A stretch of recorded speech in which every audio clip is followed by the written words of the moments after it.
Hello नमस्कार जय हिंद। जीतने वालों को मेरा सलाम और जीतेगा वही जो विश्वास करेगा। ग्रेड फर्स्ट के अंदर ये बिंदु लगता है। भारत के अंदर जो विभिन्न आयोग एवं बोर्ड हैं उन्हीं की चर्चा चल रही है और काफ़ी सारे बोर्ड और आयोग हमने देख लिए। आज हम बात करेंगे नीति आयोग की। किसकी बात करेंगे? नीति आयोग की। और नीति आयोग से संबंधित एक सवाल है जो कई बार पूछा गया। नीति आयोग जो पहले है योजना आयोग के नाम से जाना जाता था। नीति आयोग क्या कहलाता था पहले? योजना आयोग। योजना आयोग आपने नाम पहले भी सुना होगा। कंप्लीट चर्चा करेंगे इस वीडियो के अंदर और पूरी बात है जो अच्छे से समझ जाओगे।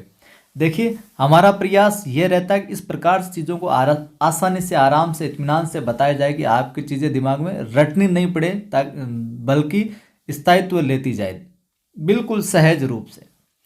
तो पहले जो योजना आयोग हुआ करता था, ध्यान से सुनिएगा, पहले जो योजना आयोग हुआ करता था अब वो क्या कहलाता है? नीति आयोग कहलाता है। और योजना आयोग नीति आयोग कब से कहलाने लगा या नीति आयोग में कब परिवर्तित हुआ?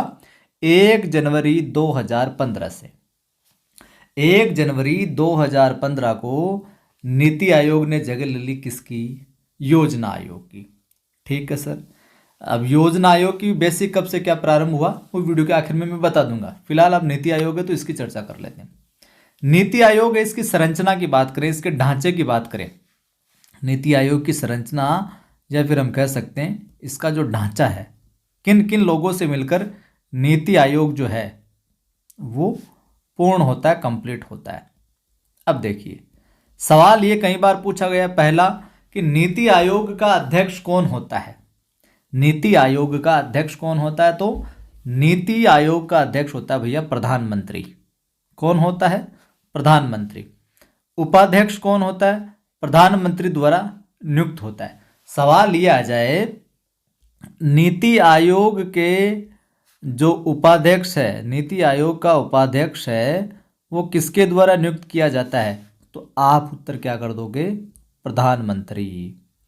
आपका उत्तर क्या हो जाएगा? प्रधानमंत्री। तो दोनों पंक्तियों सवाल है जो पूछा जा सकता है। आगे देखिए, एक संचालन परिषद होती है, संचालन करने वाले लोग, एक संचालन परिषद होती है जिसमें कि सभी राज्यों के मुख्यमंत्री और केंद्र शासित प्रदेशों के उपराज्यपाल। तो सवाल ये भी पूछा जा सकता है कि संचालन परिषद में कौन शामिल होता है? तो सभी राज्यों के मुख्यमंत्री होते हैं पहली बात, ऑल स्टेट के। दूसरा, केंद्र शासित प्रदेशों के जो उपराज्यपाल है वो संचालन परिषद में शामिल होते हैं। एक होती है क्षेत्रीय परिषद। इसमें विशिष्ट क्षेत्रीय मुद्दों को संबोधित करने के लिए, कोई क्षेत्र विशेष के जो मुद्दे हैं उनको संबोधित करने के लिए प्रधानमंत्री या फिर उसके द्वारा नामित व्यक्ति मुख्यमंत्रियों और उपराज्यपालों की बैठक की है जो अध्यक्षता करता है इस क्षेत्रीय परिषद में।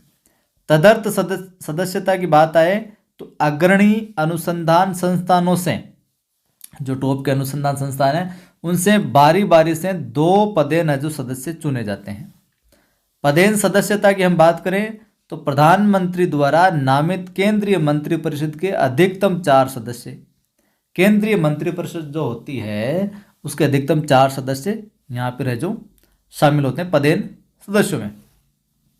मुख्य कार्यकारी अधिकारी की हम बात करें, सीईओ की, मुख्य कार्यकारी अधिकारी सीईओ की हम बात करें तो भारत सरकार का सचिव, जिसे प्रधानमंत्री द्वारा एक निश्चित कार्यकाल के लिए नियुक्त किया जाता है। तो मुख्य कार्यकारी अधिकारी को कौन नियुक्त करता है?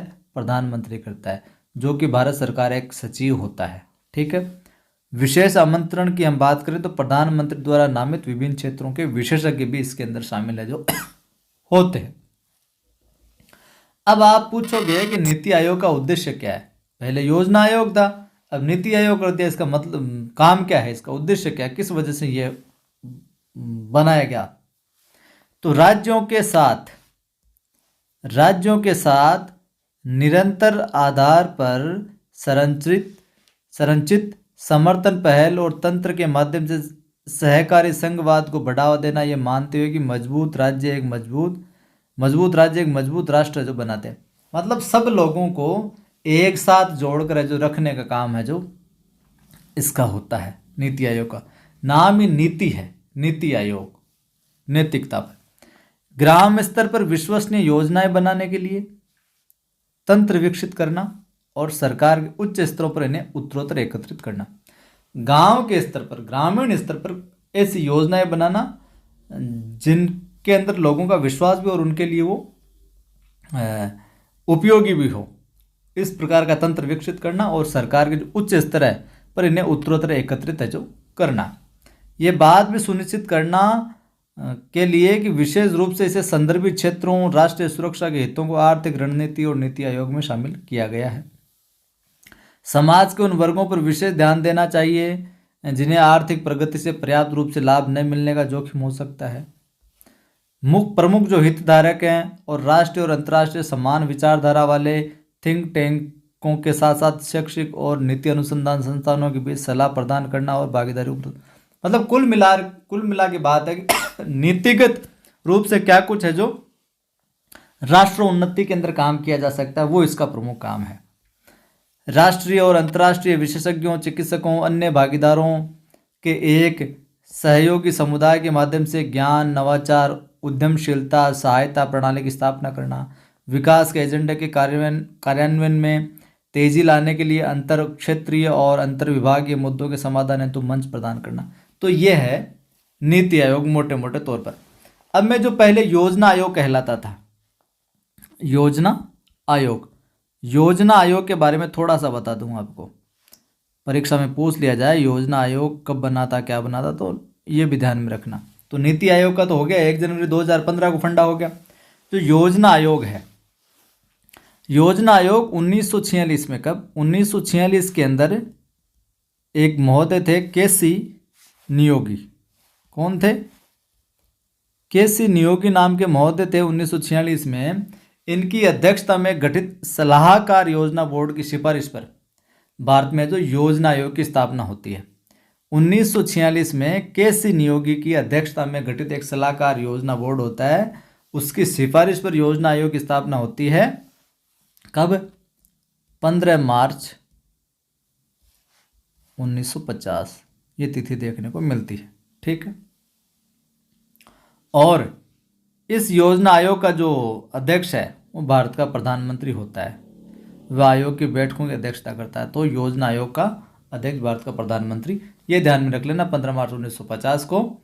और केसी नियोगी जो थे, इनकी अध्यक्षता में एक सलाहकार बोर्ड बना था, उसकी सिफारिश पर ये बना। और केंद्रीय मंत्रिमंडल के संकल्प द्वारा ये जो 15 मार्च 1950 को योजना आयोग बना, ये केंद्रीय मंत्रिमंडल के संकल्प द्वारा जो अस्तित्व में आता है। वीडियो अच्छा लगा, जानकारी अच्छी लगी तो लाइक कर दें। और भारतीय राजनीति, इंडियन पॉलिटी के फर्स्ट ग्रेड के सारे टॉपिक है जो इससे पहले के 24 क्लासेस प्लेलिस्ट में मिल जाएगी, वो सारी क्लासेस देख लीजिए आप। लाइक कर दीजिए, सभी दोस्तों को साझा शेयर कर दीजिए। पहली बार जो भी देख रहा है चैनल को सब्सक्राइब कर बेल आइकन क्लिक कर लो ताकि हर वीडियो की सूचना आपको मिलती रहे। टेलीग्राम चैनल का लिंक भी डिस्क्रिप्शन में मिल जाएगा, नवसृजन क्लासेज नाम से टेलीग्राम है। अपनी ऐप का लिंक भी डिस्क्रिप्शन में मिल जाएगा। बाकी प्ले स्टोर से आप सर्च कीजिए नवसृजन क्लासेज, प्ले स्टोर पर जाकर सर्च कीजिए नवसृजन क्लासेज। यहाँ पर फर्स्ट ग्रेड हिंदी का सुपर 100 बैच भी चल रहा है, तो जाकर आप ज्वाइन कर सकते हैं, जुड़ सकते हैं, अपने तैयारी को और बेहतर बना सकते हैं। यहाँ पर मैं फ्री टेस्ट भी डालता रहता हूँ, तो ऐप इंस्टॉल करने के बाद कॉर्नर में जाओगे तो फ्री टेस्ट मिल जाएगा आपको। उस सेक्शन में जाकर जो भी टेस्ट डाले हुए दे सकते हो।